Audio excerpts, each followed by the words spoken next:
بسم الله الرحمن الرحيم، والصلاة والسلام على أشرف المرسلين سيدنا محمد وعلى آله وأصحابه أجمعين. كل سنة وانتم طيبين يا جماعة. موسم اللفت في السوق بقى هايل، فقلنا نخلل مع بعض اللفت. أولا أنا عندي لفت هخلله سليم، هشيله لرمضان اللي هو اللي قدامنا ده في البطرمان. بنقي طبعا اللفتاية المتوسطة ويكون حجمها كويس. حطيت معلقة سكر، معلقة شطة، دي اساسي الشطة عشان تحافظ عليه لانه هيقعد مدة طويلة. وبعدين بحط قطعتين من البنجر. ما بحبش احط بنجر كتير علشان بيعمل لون شديد قوي، انا ما بحبش اللون الاحمر الزيادة. انا عندي هنا لتر ونص مية. المحلول الصح ان اللتر بياخد 5 معالق ملح محملين كويسين، فانا هنا هحط 7 معالق علشان عندي لتر ونص. خدوا بالكم يا جماعة ان لازم الملح يكون وافي جدا في المخللات عموما عشان ما تطراش وتبوظ مننا. دي من اسباب فشل المخللات ان ما تحطيش ملح كويس او تخافي تحطي ملح. هي انسب مقدار ليها لتر المية عليه 5 معالق، وبعدين نحطهم على اللفت. بس لازم اللفت كله يتغطى بالمية والملح.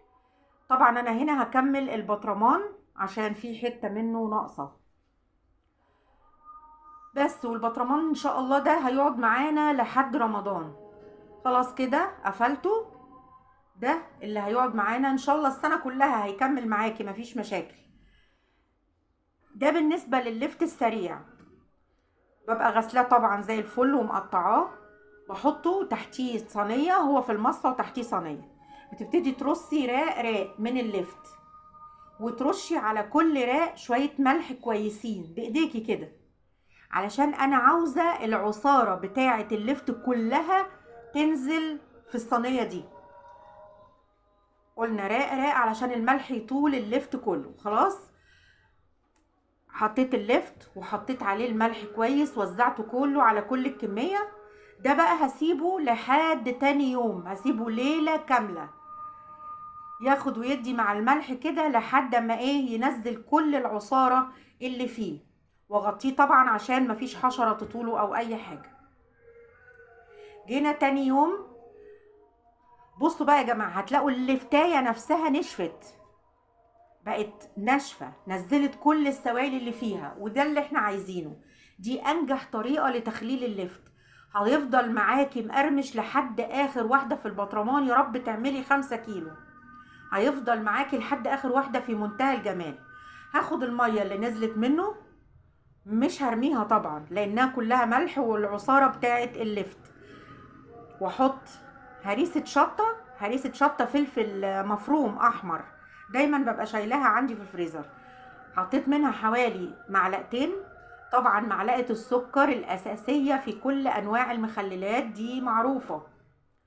هنحط معلقة سكر كويسة كده او معلقة ونص. وبعدين هحط البنجر برضو من غير اسراف علشان اللون يبقى لطيف يبقى حلو. هنا المية عندي لتر ونص. هحط برضو هنا 5 معالق بس. ليه؟ لان ما تنسوش ان احنا كنا حاطين ملح في اللفت نفسه، فاكيد هو مملح، فهعمل حساب الملح اللي نزل منه. وما تخافوش يا جماعة، كمية الملح اللي بقولها دي مظبوطة جدا، مش هيبقى حادق خالص معاكي. لو التزمتي بالمقادير دي هيطلع منك الطعم في منتهى الجمال، ونسبة الملح فيه مناسبة ولطيفة جدا جدا. كده انا خلاص غطيت كمية اللفت معايا. بس انا هنا للاسف نسيت احط معاكو فنجان صغير خل. معلش في التصوير، انا متاسفه جدا. عندنا بقى خلاص هنا اللفت خلص. ولو عجبكم الفيديو حطولي لايك وشير وسبسكرايب للقناه. مع تحياتي ليكم.